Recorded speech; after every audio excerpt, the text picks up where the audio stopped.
Good morning and welcome to Visibility University. Ask us anything. I'm Julianne. I'm Mike, and this is week 58. So, welcome. And, if you've been following us for 58 weeks, congratulations for being consistent. Exactly. I know we got Lucretia. Once she's fully here, we'll bring her into the meeting. Um, but as always, the setup of the show is for the first part here, we are open. Come and ask us any questions you have. Drop them in the chat. If you have any questions about visibility, business, AI, anything you've even heard us talk about, we can definitely start with that. And then we're going to run in and teach you some stuff today. And before I forget, happy Independence Day to everybody in the USA. I know it's July 4th and a holiday for everybody there, so happy holiday. Anything you'd like to add, Mike? Happy 4th of July. I think yesterday was kind of like was the official business holiday in the US. So, it's, you know, Good morning and welcome to there we go. Background noise. Yay. Okay. Are you pulling a Julie I'm where, always, I I'm, just al- I just like to have it all show up, I'm always, in the background? I'm always pulling a Julie. It's always fun. It's because yesterday I was doing tech support. So I had three calls on a Friday night. So that was interesting. And I feel bad for making my American friend work on a Friday, but of course, I thought it was going to be the previous Friday. I thought it was going to be the week before. And then we had issues, and I'm like, oh great, it's Friday evening, July 3rd, and we're trying to get this website switched over. So In a retrograde, as I've been liking oh, to talk about. well, that's a fun thing about technology. You think when you plan it out, just like YouTube, you can plan your plan's one thing, and sometimes things go a little bit different. So if you're a flexible type of personality, that doesn't end up being a problem. But if you're unflexible, then you might get stressed out about plans not going the way you plan them out. Right? That's like I know I was telling Julie this yesterday because I follow a lot of YouTubers. We've got a lot of YouTube. Our Facebook group are almost at 400 people, so I know we've got a lot of content creators following us, and I follow a lot of content creators because I pull my ideas from a lot of different people I see out there with highly polished shows, highly polished. Doesn't mean it's lives because YouTubers do both shorts, long format, live, whatever type of content they come up with, and there's a lot of people like me and Julie who travel, but then they also do like tech related content on their YouTube. So I'm following a lot of people. And I saw somebody post this week stating that they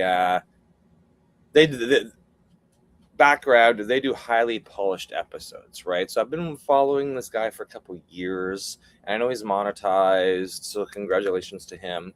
But he just posted that he just learned how to use OBS, which is a streaming software. We use Restream just because it's easy to use interface, and it's one of the easiest to use interfaces I've found. So I thought Restream is really easy to teach people. OBS, not really easy to teach people, but OBS is free and whatever. But he posted that he's used OBS for the first time, and it was great until he realized nobody was watching him, and then he posted that he was upset nobody was watching him, and I was like, you didn't tell your audience you were going live and you were expecting people to show up. Well, you got to keep showing up live the same time so people know it, and you have to tell people. You do have to tell people. I know we want to put it out.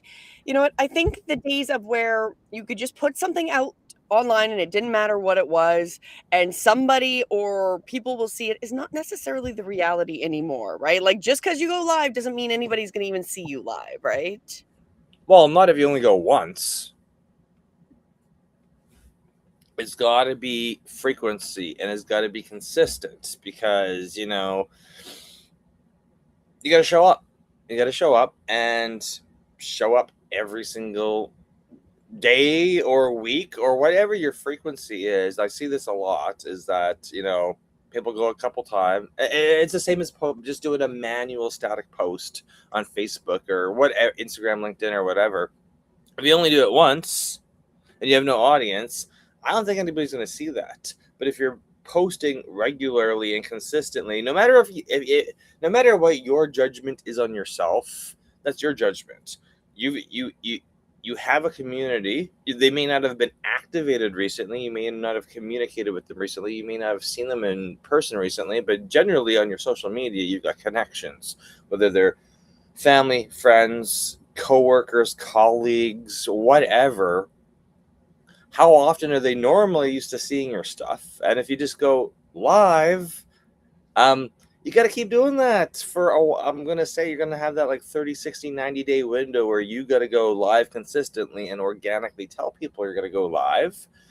Beautiful thing with YouTube is you can schedule them ahead of time. So once you I see David posted in the comments, he's got one of our colleagues, one of our friends, one of our YouTube students, he's got 100 subs. So congratulations, because that's the first interval. Getting to the 100 and then getting to the being positive about that, because you wouldn't get there if you didn't start. So now that you've started and you've been consistent going every single week, just keep building it and just keep showing up. Building the momentum. Exactly. And Lucretia has put in our other chat that she's planning everything, so she's going to be consistent all of July. So that is awesome. And that's the big thing, is just getting into movement. That's what I think the word is. It's too early here. I haven't had enough coffee. We're back in Central Time, so we liked it when we were Atlantic and we were ahead of Eastern. So exactly, when it was 10 and you're 9 Eastern, right? But I wanted to, before we go more into it, I want to shout out, hello Lego Boy, hello JR Wanted, and Dave Chemesky. I know you guys are all in the chat. Hello. And we do have some questions as well, but yes, showing up regularly is exactly why he's getting some success. He's telling people he's showing up. He's being consistent. He's posting. I'm seeing postings on Facebook as well, right? So he's has a plan to let people know he's going live. So that is awesome, David. We love that. We love that you're moving up in the right direction. And so we do have a question. Did you want to look at the question in the chat? Sure. It is from Lego Boy, and it's, how do I use YouTube Studio? But then there's which goes into that's a whole I don't know how many days we could do of a course, probably a multi-year course on YouTube Studio. But he also said at the same time, the next comment here, I can't make videos anymore. So I guess where would you like to start with that? I can't make videos anymore. I'm not sure, because realistically with YouTube, you're gonna be making videos, right? So are you filming something on your phone in what type of videos? And then YouTube Studio, it's really just a matter of going in there and hitting create, where you can upload an existing video from your phone or something you've made on your computer, or live streaming. You need 50 subs, right? So there's just a little flesh out that question a little bit, because I'm not quite sure what the context is. YouTube has their own YouTube channel with a lot of tech, or let's say tutorial videos. So we usually, we have 58 episodes of YouTube University. I know that they're not quite they're not in order of step 1, do this to start, step 2, do this to start. My whole goal is to have a course where people can go buy, and we'll go step them through that. But that's not how we started. In fairness, let's step it back. Really, that is what our visibility engine's for. We work one-on-one with each person to where they are, right? So if you know how to use a bunch of the studio, but you don't know how to use certain parts of it, or you use certain, a lot of people like Zoom or the OBS, like you said, or they're using whatever tools people are using, we help them work with their tools or learn more about their tools. So we actually hold people's hands through that. But Lego Boy did say that the tool that he was using was his iPhone. So that was how obviously he was making that, or I'm sorry, well, it says Lego Boy, so I'm assuming it's a he. That was the tool they were using, and they can't make live streams. Well, I'm wondering. So this is the funny thing with live stream is that, of course, you need 50 subs in order. You need 50 subs to do a live stream from your phone. However, if maybe you got flagged for something, we've seen this a lot. Just sometimes if you're under a certain age, and YouTube detects an underage voice because everything is AI screened now. So if you were underage doing a live, they might block you. There's other reasons they may block you for doing live That streams, and may be exactly there if should be a this is correct. message when you go into the YouTube studio on your phone. If you try to go when you're brand new to YouTube, you can't do a live. You have to request it, right? So you have to request it and usually turn on two-factor authentication. And then you have the privilege at that point of doing lives. It's easier though from you'd have to, I would suggest you go to YouTube Studio on your computer and Well, log if you step back, Go ahead. I think you diagnosed Lego Boy's problem. Unfortunately, he is 7. Oh, well, there you go. If you're underage, I would suggest you don't do lives and you just upload videos. And if you've already got that account banned, I'm not saying start a new one, but that's usually the route every YouTuber goes when they get banned. Doesn't mean the second account's not going to get banned. We've already had a 20-year-old student get banned on two, but that was just because he was making such awesome content. YouTube could not believe he was making such awesome content, and he got both accounts banned, but then he got back in 48 hours later. Exactly. So. And being underage, the other thing I would recommend, because we have our daughter, she's been making content. It's under my account. Like I have set up the account for her, and we've had problems with live streaming because she is under 18. So she makes the content, and we support her with that. So I would recommend you talk to your parents, and or have that would be my hope, is your parents will encourage you to create. Yeah, that's the whole thing. If our daughter does a live, I have to show adult has to show up in the video. So yeah,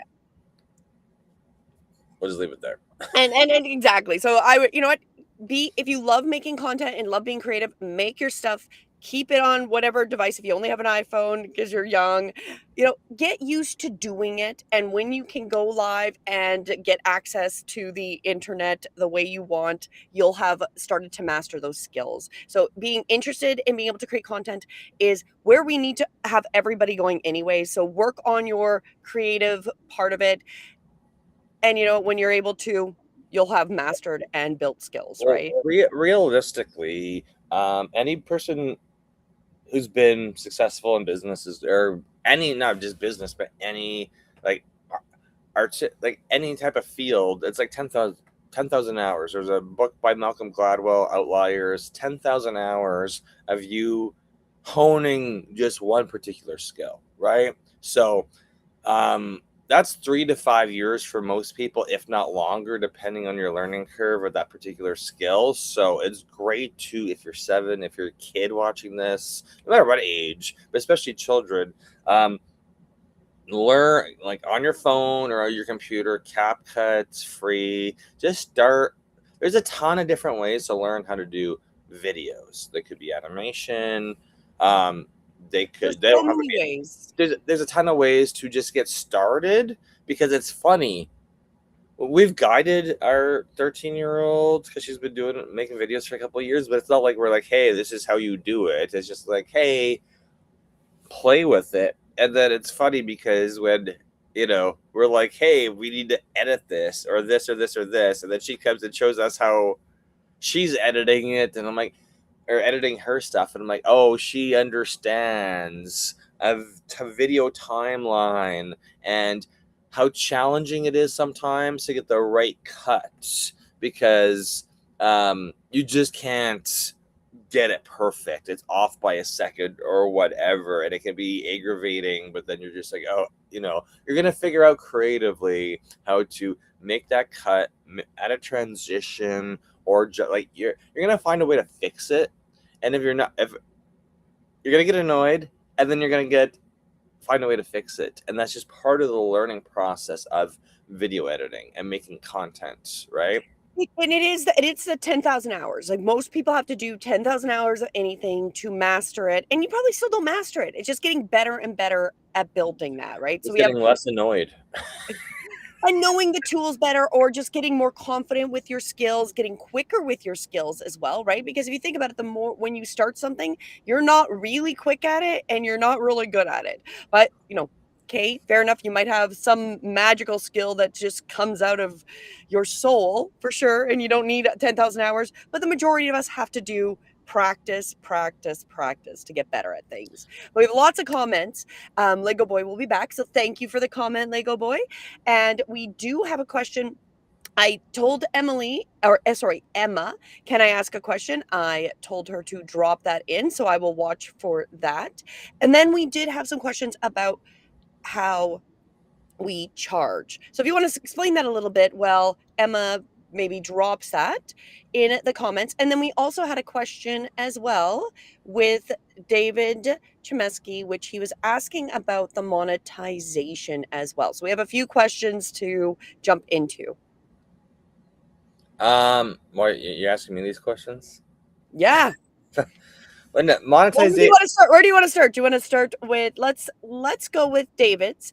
So when is monetization available? I know it's not a big amount, and can you explain this? Now, I know they've recently changed things in the last couple of years where you reach a different level with the 500 subs. Yeah, but that's really just that's turning on your storefront where you can link your Shopify store. So it's always changing. So it's always changing. So the data we might give you may be different for your channel because there's a couple different levels and then of subscribers you have to get to. Just like we said, going live, you have from a phone, you have to have 50, but you can really go live from your computer, from YouTube Studio with not 50. You can go with much less.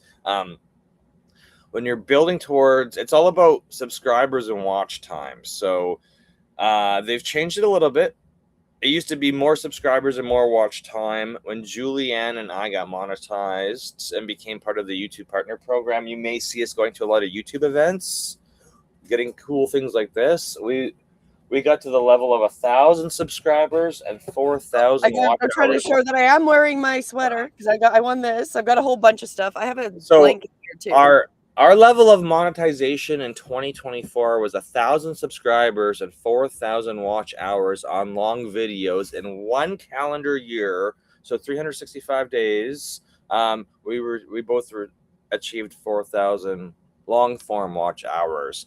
Tiny club, 1,000 subs and 4,000 watch hours. That is 0.01% of YouTube accounts. So you may see a lot of YouTube accounts out there, but a lot of them aren't consistent. They may have a ton of subscribers, millions of subscribers, but if they're not getting that 4,000 watch hours per year, they're not going to get monetized. But they may have that YouTube store turned on, the Shopify store connected, or a Fourth Wall.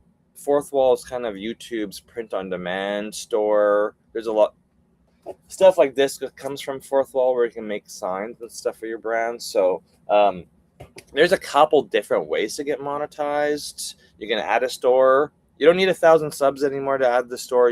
That starts at 500.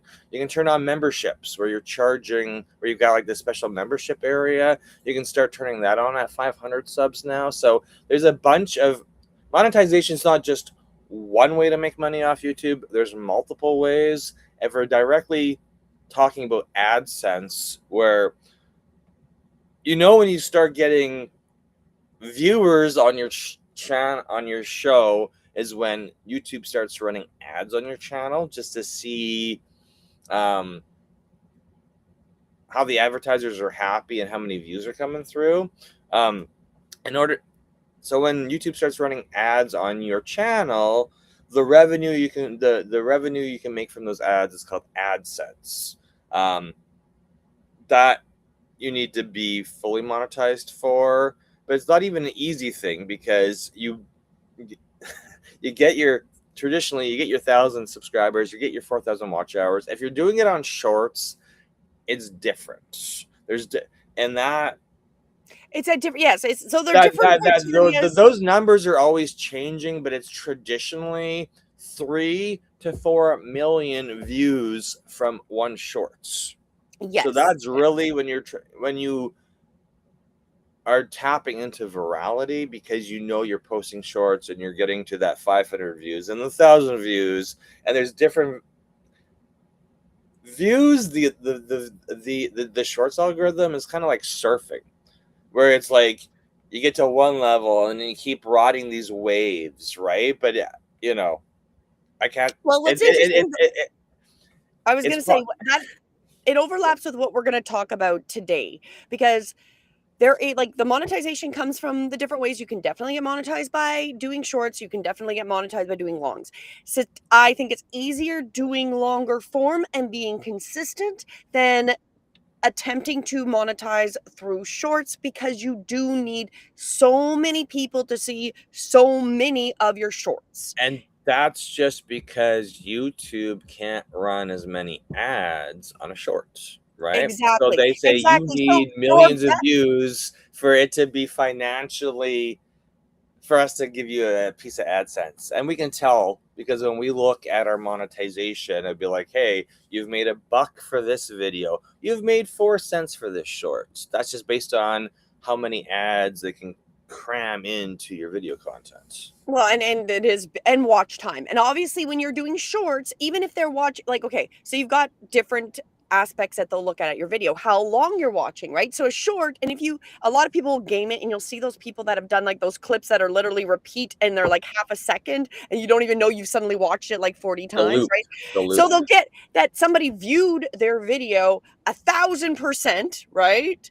But it's literally 0.5 seconds long, right? So whereas if you're making longer content like this, we might only hold your attention for a minute, right? But during that minute, they have an opportunity, or maybe you watch for the whole entire hour or whatever your attention span is, right? Then they get the opportunities to actually run the longs, or not the longs, the commercials, sorry. And so it does differ. So I would say for most people, the best plan is going to be what we're really talking about, which is a plan to have longer content and shorter content, but they are connected. So your audience sees, and essentially it's a branding. It's an online branding, right? So they know that what they're watching, and then they see a clip and it matches, right? They don't want to necessarily see these shorts, then go to a long, and they don't have anything to do with each other. So that's what we're going to talk about coming up.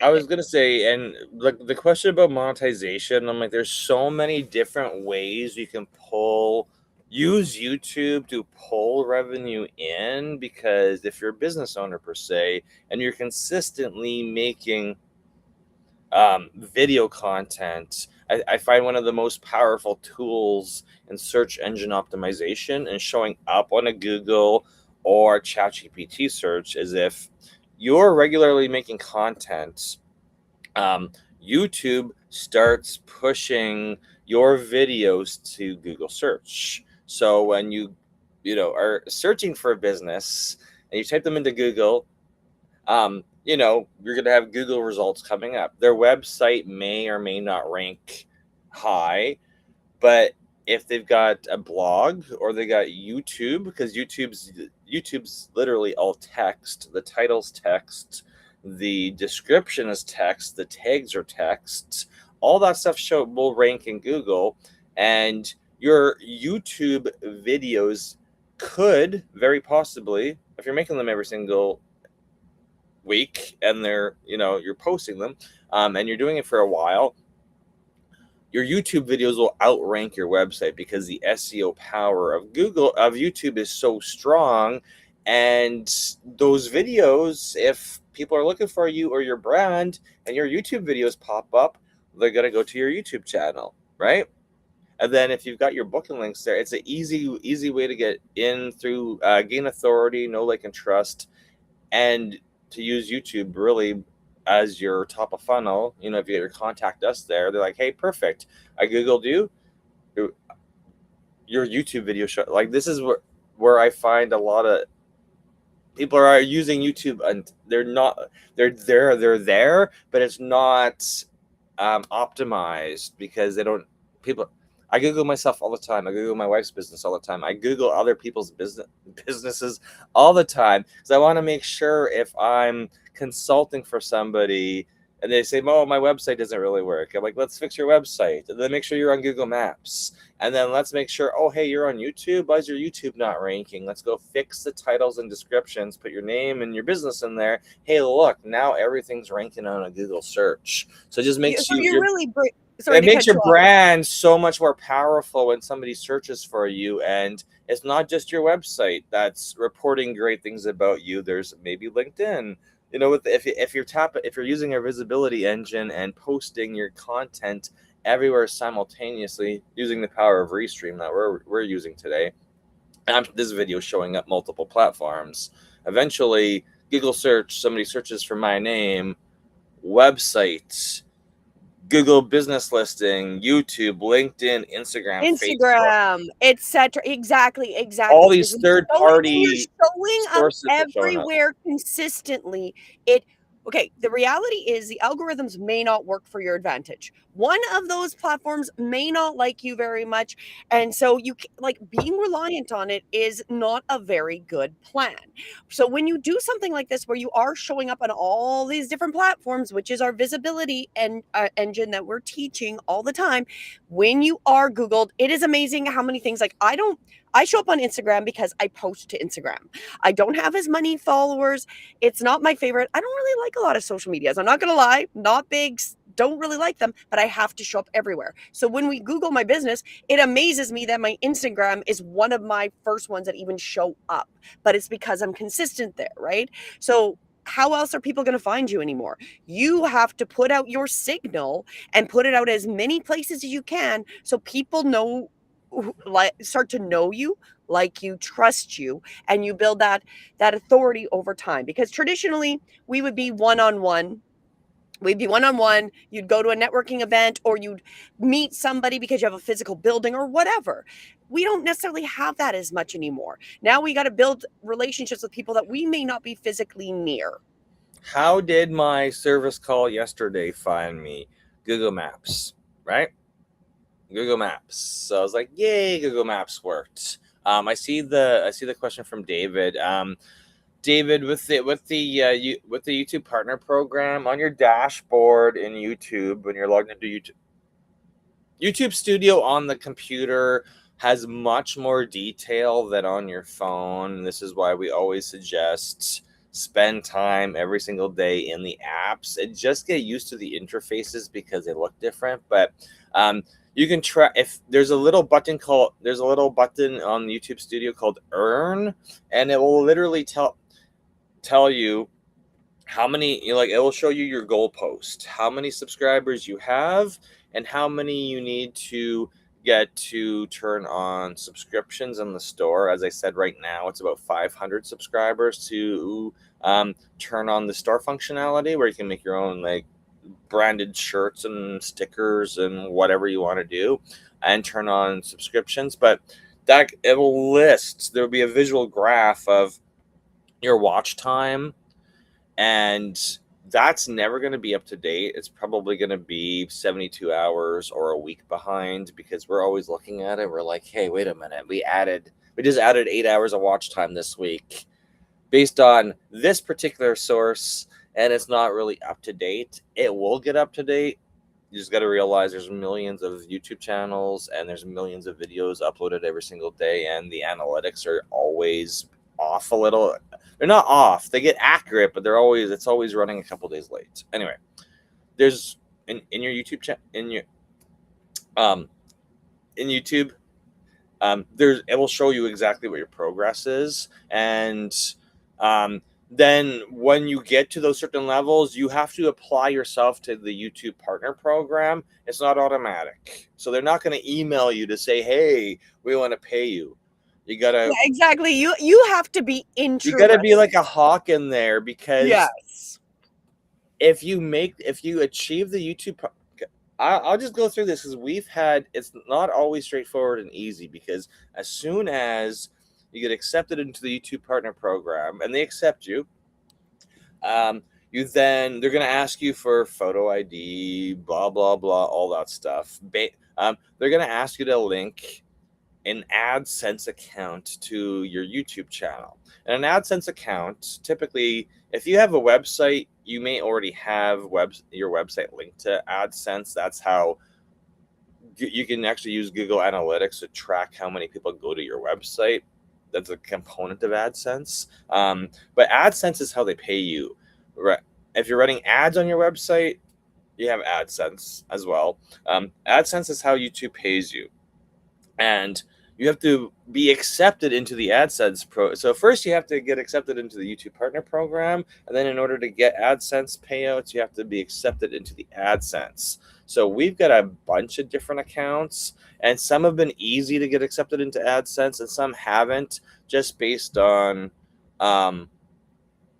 tax. You got to submit tax information, your bank account information. I had a struggle with my bank account, even though it's the same one my wife uses.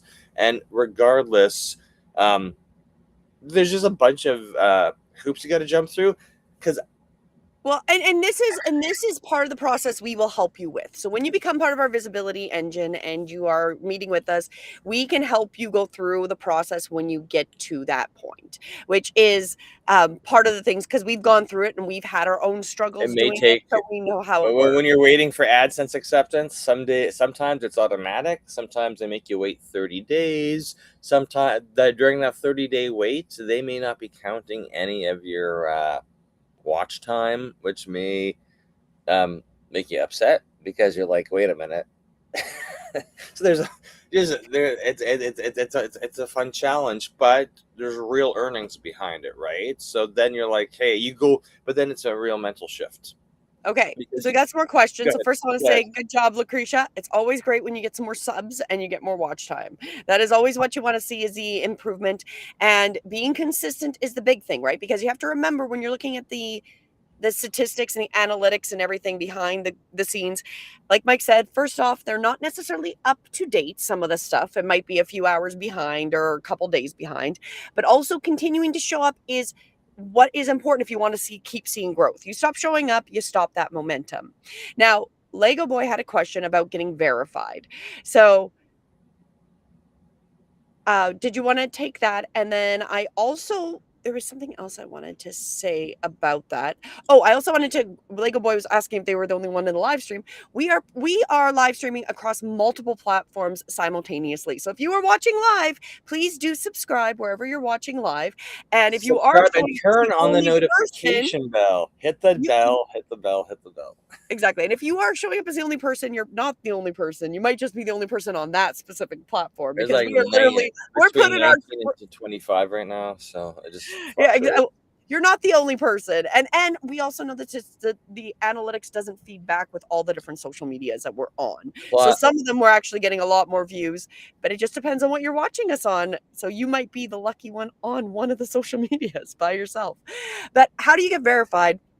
Normally that process doesn't really happen until you go through monetization. But then again, depending on where you live and with all the laws and things going into place, again, and maybe your country laws, and that's a good thing to actually bring up, because we're Canadian creators. David, who's been commenting in the chat, he's in the USA, so each country has different rules and regulations, and you're just going to have to work with them, even if you don't like them, because they change. That's what happened to our daughter's account. She's hit monetization threshold, I think, 3 times, and Google just keeps pushing the minimum age higher. So when she started, it was lower. I think it's 15 or 16 now, and it was 13 when she got started. So, and she's been doing it 3 years Yeah, and now. now she's 13, but she can't because the So market there's keeps moving, always right?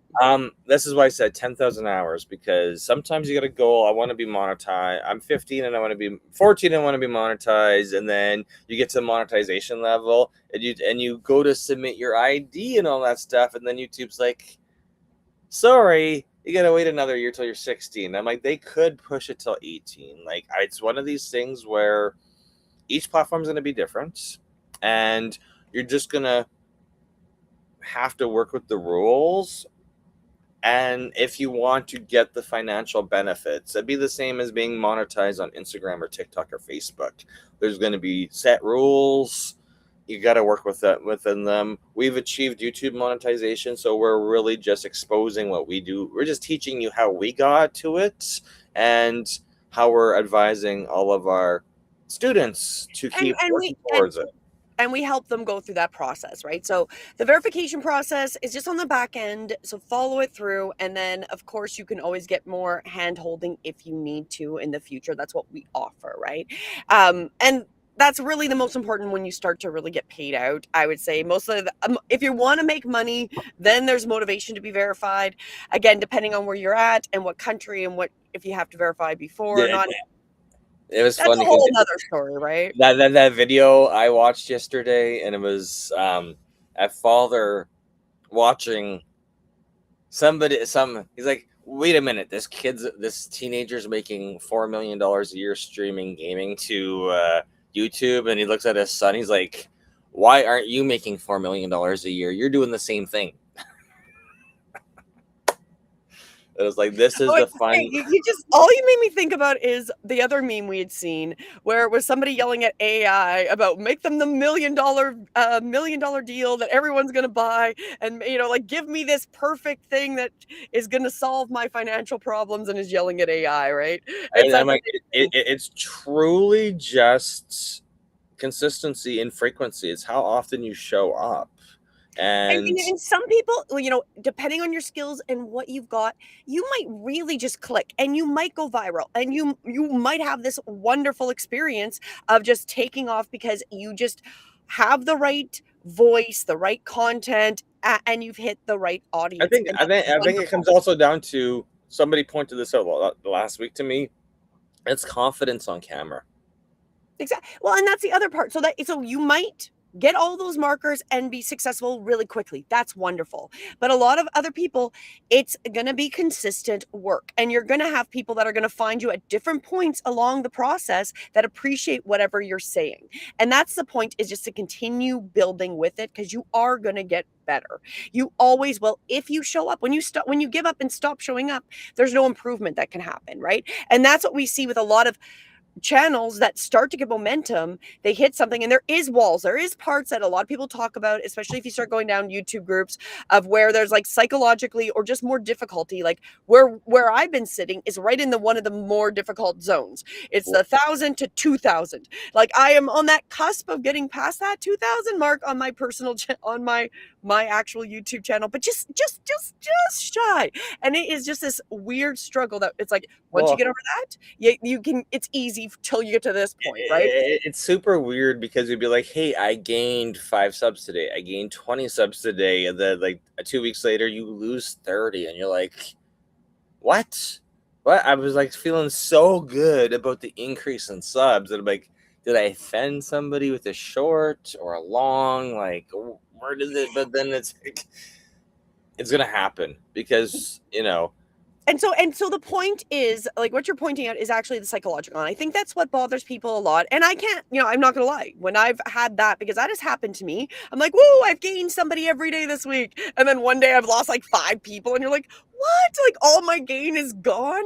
And for whatever reason that you lose subs, it's the idea is keeping your focus on the long-term gains, right? Like stuff might happen, like your views might go down, your watch hours might go up and down as you're going through this process, your subs might go up and down, but the content you make and the consistency of showing up can never disappear, and I the skills you're building will continue to grow. And as I've talked about, There was a video I watched where somebody talked about never deleting any video you ever post on YouTube. Just don't delete them and continue making them, because you never know which one's your lotto ticket. Which one is the one that might go viral. It might be years later, it might come to be more relevant, or it just might be the piece that people reference, or or starts trending, or for whatever thing. It's literally thinking that every video you put onto YouTube is like a lotto ticket to just whatever whether it's it could be, if we're going back to monetization and making money, it could be just a partnership, right? A partnership with somebody, because that's how a lot of creators, that's how they make money, is advertising and partnerships, not directly through AdSense, right? There's all these different ways to think about it, but you can't get to that if you don't keep showing up, even when there's hurdles and difficulties. 100%. 100%. And I'd like to go into what I actually had planned, but I wanted to touch with Lucretia, because I know Lucretia's been hanging in. We haven't really acknowledged her. So hello, Lucretia. Did you have any comments or anything that you would, or questions, I guess, that you had today that you wanted us to cover or look at? I do. I might have two. I know I have one for sure. So I have been doing my masterclass on YouTube. I go live on YouTube. I do the masterclass there. The last time I just unpublished the other one because it was just an encore of the same presentation. It's going to be the same presentation, same topic, but I'm wondering, do I just make them their own playlist and keep them all there? Or do I just keep privating the one and then making the most current one public, because it's going to be basically the same thing over and over again for a few months.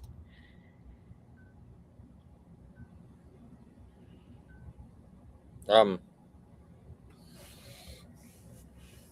can just, I don't know, Julie, what's your suggestion for that? Because I'm making things unpublic is great. Playlist is good for organization. I do that with all my stuff. Is I like to have similar videos in a playlist, and then I can figure out if I'm gonna.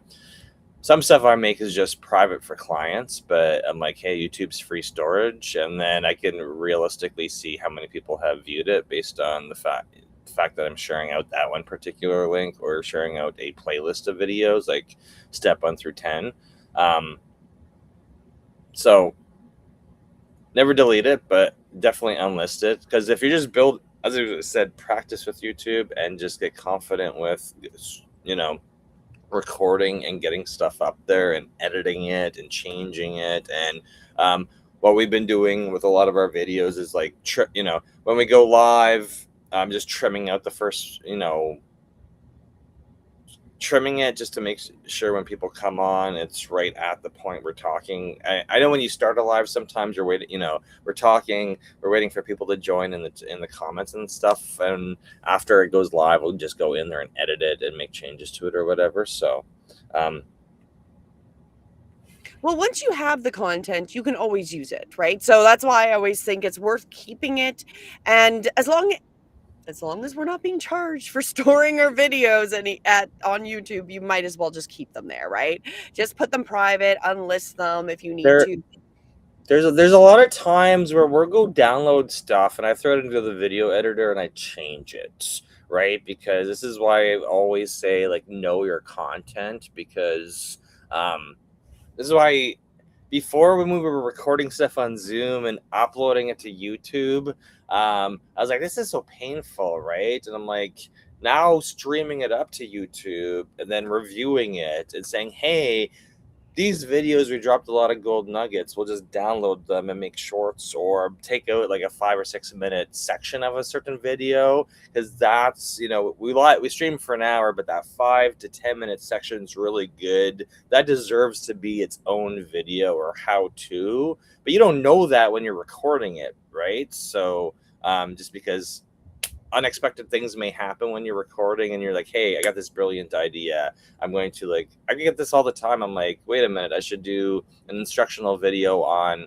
just this one section of Restream, because all of our students say, well, hey, can I do this with Restream? Can I do this with Restream? I'm like, you know what? I've only been using Restream 6-7 months. I don't know if it's possible, but I'm gonna go test it myself and record it and make it a instructional video, because I can review something, I can screen share something with you and go over it, but I know most of my students, clients, whatever, they may watch me do something 7 times and then they're going to be sitting there for a while learning the same thing.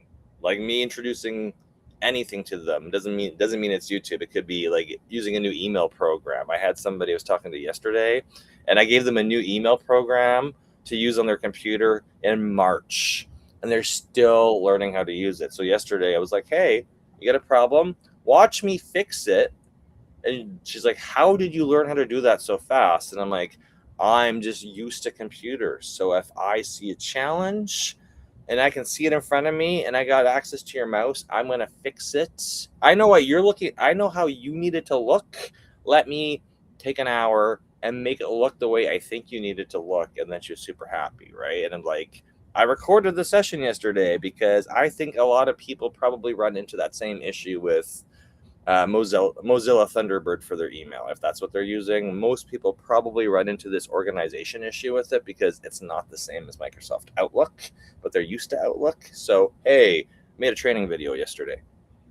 Not expecting to make it. So, well, and fair enough. You can make a lot of content, because I know I've been pulling out clips out of our weekly where I really like the prescription. So it's like, whether it's a breath work or it's a little meditation, it's something that I suggest that helps with what's going on with the week.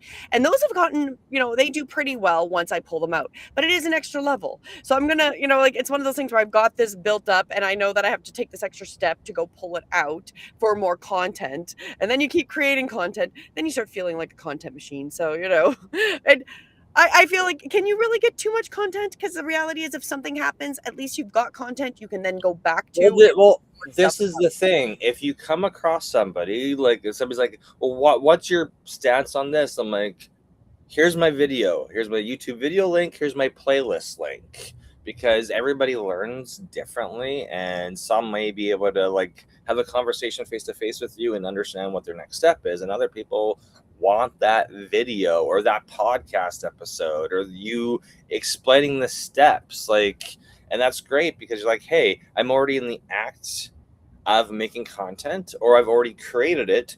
Here you go. That's how courses get. That's how anybody builds a course, is like, hey. Well, you're just talking about the idea that we are trying to save time. We are, but I'm sure we repeat ourselves, and we probably do the same kind of video, teaching the same kind of thing in different ways through that process as well, right? So I don't know. I don't even know if we answered Lucretia's question. Well, I'm just saying she's getting used to her master class, and I'm assuming you've got a ton of knowledge.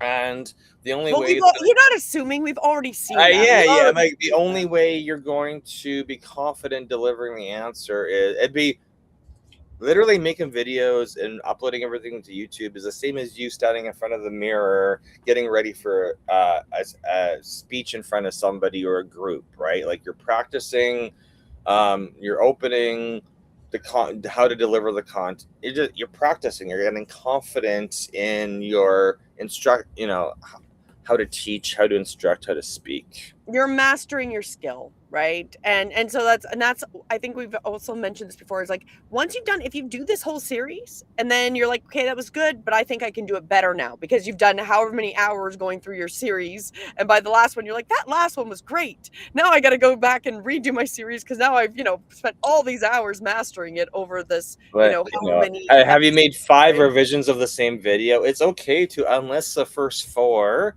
or like pull out parts that were good in them, right? And like, there's so many possibilities and opportunities, but you can't get those opportunities if you don't make the content, right?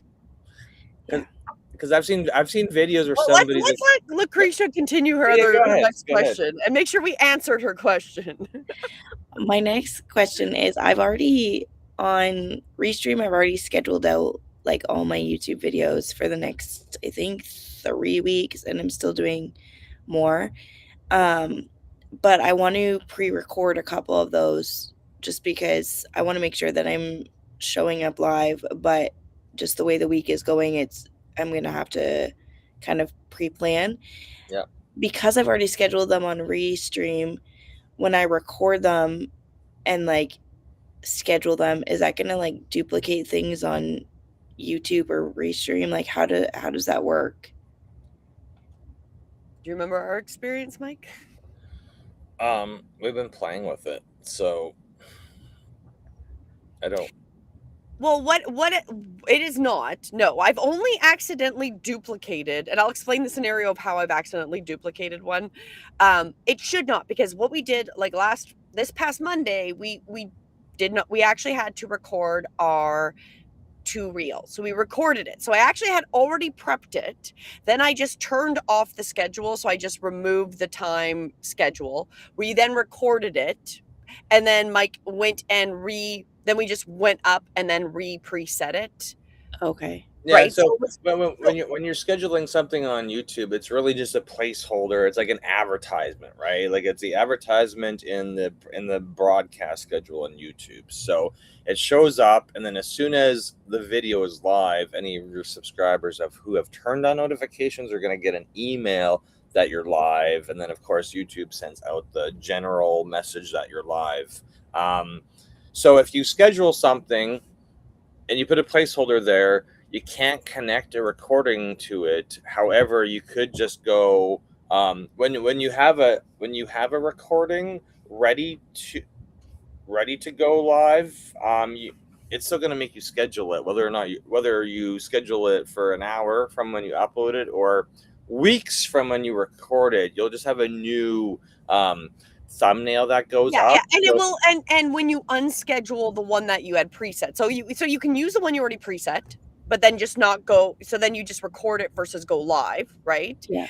And then you would just set it up again and put in the schedule. It's not going to be duplicated, so it will remove the first one you schedule. That's really the answer. It will remove it that way, and then it will put up the scheduled one that you've now recorded and you're waiting to put up, because you're not going to be able to go live at that moment. So the only technical difference between going live and the only visual technical difference right now between going live and scheduling a recording is Restream is powerful, and when you go live, you have the ability to stream in both vertical and horizontal at the same time to YouTube. Or when you Okay, Can I hold on? I don't know if Lucretia heard you, because you cut out on my end. Were you able to hear Mike, Lucretia? Yeah. He didn't cut out it's for me. Okay. It's just Julie's computer. Just me. Okay, I'll just sit over here. Okay, so this bugs my wife, so this is why I'm pulling up this technical issue right now. It's not a technical issue. It's just that when you're going live with Restream, you have the ability. You didn't have this ability 6 months ago. So right now we have the ability to go to live stream in both vertical and horizontal. We're using MacBooks right now. I can see both my vertical and my horizontal stream. When you record in Restream, you have the ability to record only in vertical or horizontal. So when you're taking a recording, you're going to only be streaming one way, which you may not have an issue with. My wife Julie really likes shorts, or the ability to pull shorts out, and shorts are easier to pull out of a vertical feed than horizontal, just based on the fact that a short is usually vertical orientation rather than horizontal. So that's just been the only annoyance we really have with it, because it's not that we've pre-recorded a lot of our live streams. There's been 2 or 3 times where we've had to, just because the internet sucked or something else came up in our schedule, and we're like, hey, let's pre-record it and then restream it. If you've got old podcast episodes or anything that you have that's old footage that you're rebroadcasting, that's likely going to be horizontal anyway, so it doesn't matter. You can upload it to Restream, and then you don't have to. And also, we don't have to do scheduling from Restream. You can schedule stuff in YouTube on YouTube's website. I just find it cumbersome and confusing, and I find Well, the only Restream. problem with that, Mike, is scheduling it on YouTube that way. Restream's not going to feed it. So I so then that would be when you have that magical like one that's just this notification that's waiting for a stream. yes, but I'm not saying that. Some people are like, "Hey, I can do it from YouTube Studio. Why would I use Restream?" I'm like, Restream's just an option. We like it, and I have that. Well, okay, if I'm going to go with simplicity, because as Mike said, I'm the one that'll complain about it. I thoroughly prefer going live in real time so I can go vertical and horizontal. Just so I have both of the options. And so then that way I can create shorts as I want. And they do not get pushed the same way through YouTube. I find horizontal, like landscape, does not get the same push when you go live as your vertical does. Your vertical, because I think that's how YouTube initially went live, was always vertical. And that's always been the emphasis. You will statistically probably get more views if you go vertically than if you go landscape. That is just from my own experience, but I don't want to miss any possible viewers, so I prefer that I'd have 2 streams going live than just 1. But in scenarios where I'm not going to make it live, we will record it, but I'm only going to record it once, and I'm just going to push it through whether we do landscape or vertical, right? Now, when you're scheduling, I prefer to schedule it through Restream. Now, if you do have issues or whatever, we've already struggled with different issues. That is part of becoming a Visibility Engine member, because then you can talk to us, and if you have a situation, we've probably already dealt with it, right? I think I've told Lucretia that this week already. It was like, I was like, well, scheduling. Usually it's a minute or 2. Sometimes you gotta wait 5 minutes, and you're like, okay, Restream is literally sending your thumbnail, your title, your description, and the schedule to YouTube. And obviously we live in a world of we like things to be, you click a button, it's done. Sometimes these things take 5 minutes or so for you to, and for the servers to get updated, because we're pushing and it. if you're not patient, it may annoy you, but that's just exactly. And the one nice thing about the Restream, okay, I know besides the patience that it has to get pushed through, is if you do change anything while you've already got a preset, it will push those changes through as well. So I do prefer to set it up, because I don't want to have magical empty live sitting waiting for a stream that never get activated. So that's why I don't like setting them up manually, unless you're only going to stream directly to YouTube, which is not wrong, but that's not what we're really emphasizing. We want you to be seen everywhere. We don't want you to only be on YouTube, right? So that doesn't, if you're practicing your 10,000 hours, you're great. But really what we want you is to show up. We want everybody to show up everywhere, right? So Restream is thus far the best product we've seen for that. That works for us at this moment. Exactly. It's all about being, I don't want to say being efficient with your time, but refocusing your time. Because when I have conversations with content creators, I'm like, what is your production workflow? Like, you've got all these different social medias, and it's like, oh, well, I've got VAs for each social media, and this and this and this. And I'm like, that's a lot of time and micromanagement. Like, are you happy with it? No, but this is what I fell into. And I'm like, well, we can take one piece of content and simultaneously live stream it everywhere. So they're like, I don't even know what you're talking about. I'm like, okay, let me show you what we do, because we're using broadcast software. And then maybe this will kind of get your like light bulb moments going off, because I'm like, we could literally, with your longs or your shorts, automatically repurpose them everywhere, and you can get your time back, and then actually maybe focus on making more content, because it's not a lot of effort, because we're streamlining the distribution. We just need you to increase the frequency of your content. So we're coming to the hour, which we never even talked about the whole what I wanted to again today. So I'm just saying, you got to overlap that. But to finish up, Lucretia, is there any other questions? Did we answer the question for you? And do you have any other questions as we round this out for today and this morning? No more questions. You answered everything for today. Yay. Perfect. So, we really promote you to show up everywhere. And that is the purpose of the Visibility University and joining us every week. So to get the most out of it, what we would suggest is come and join our visibility engine. So, starting with our gold membership, you can join us for free at breathewithinyoga.com, or you can go and check out the different levels at iamyoutubefamous.com, and you get to start with us. We have all the different levels to go forward. Why don't you explain it a little bit, Mike, since this is your baby? Oh, throwing me in. Yep. All the information on the website. Do you have a link to the gold membership on your website?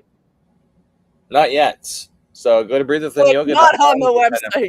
So you just did fake news right there. You just lied. No, you said breathewithinyoga.com. Signing up for the free gold memberships on breathewithinyoga.com. And that gets you onto our email list. So you are emailed and notified when we go live, because we do go live 4 times a week. And then that way you can know what's going on. It is all about getting clarity. And we're talking about getting a system in place to help you be seen and help you do the correct timing. So the visibility engine is where we want to help you start to be visible online, whether you have a product, a service, whatever you're offering, you need to be seen. And putting it behind a gated wall on one social media is not good enough anymore. You have to show up everywhere. You've got to have the algorithms know that you're putting out that signal. And we will help you and answer all these questions. We've got different levels. This is the free one. You've joined us here today. This Saturday, we come live every Saturday at 9 a.m. Eastern on YouTube. And when we go live, you can come ask us questions and we'll talk about it. But when you want more help, that's where we suggest you join us. You can become the first levels, the gold. If you go to iamyoutubefamous.com, you'll see all the different levels. So whether you want to join us live every week here, so you can ask us specifically your question, we have private classes with everybody that is our member every week on Wednesdays as well. So you can come in and have the conversation and we'll look directly at your YouTube. Or if you want us to hold your hand through this process, we also have that as well. So we've got different levels depending on where you need help. But do make sure you come and join us again. We are live 4 times a week. So you can find us at breathewithinyoga.com, and I am YouTube Famous.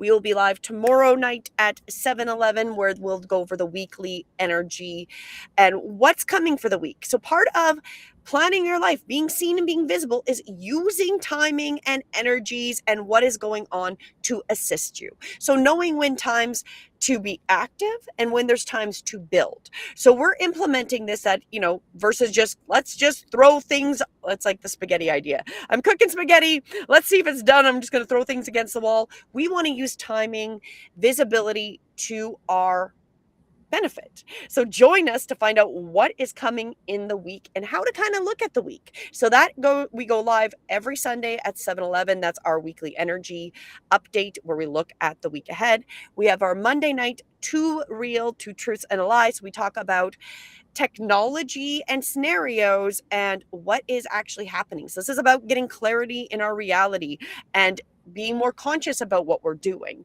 And then we have our Honestly Though, which is on Thursdays at 7 p.m. Eastern, as well as same time, Mondays at 7 p.m. for our 2 Real, also on our Honestly Though. And this is where we look at news and the energies and how these overlap. It's a very interesting dive into what is happening in our reality. And then, of course, we come every Saturday, 9 a.m. Eastern for the Visibility and University, where we help you to be more visible and help answer questions. So your message, what you're doing, your services, what your influence can be found to the people that you can help and serve. Any other thoughts on that before we finish up for this morning? Just keep making content, right? This is what we see. I've announced a book club, so we'll have more announcements on that in the future, because I know there's a lot of us, including myself, who've made books. We're authors, and we're going to teach you how to make content promoting your books, your author, as well as promote your book. So this is all about, this is really about promoting your book so people know, because one of the side notes, not to go too much into this because I don't want to get too distracted as I'm finalizing up here. there are so many creators that are making some good books and some good content. And then there's a lot of AI junk books going on. So we want to start to emphasize and highlight people that are writing books, so humans can start finding again human books. It's a human book club. We're only gonna Exactly, the Human Book Club. So we want to have authors come and promote their books, and we want people who love reading to come and find out about newer books or books they didn't know about. So that is one of our newer ventures that we are still getting all the fine details with. And to make sure you don't miss out on that, go and join the free gold membership. That's how you're going to stay in contact with us and know what we're building.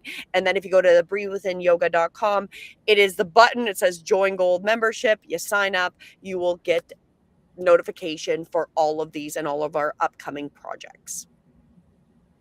And on that, I think we're good. You're good? Yeah, let's wrap it up. We'll see you. Thank you for joining week 58 visibility. Happy Independence Day to everybody in the US. Definitely. Happy Independence Day. Great, safe holiday, and we will see everybody tomorrow night for the coming weeks, because there's some very interesting energy that you will probably want to know about. Julie, are we still in the retrograde? We are still in the retrograde, but then we're also coming to that basket event that we were talking about on Thursday, which is an interesting combination. So join us to find out more. And on that, I'm going to end the stream. We will see you guys tomorrow night at 7:11 Eastern. Have a great night, a great morning, day. We'll see you. Bye.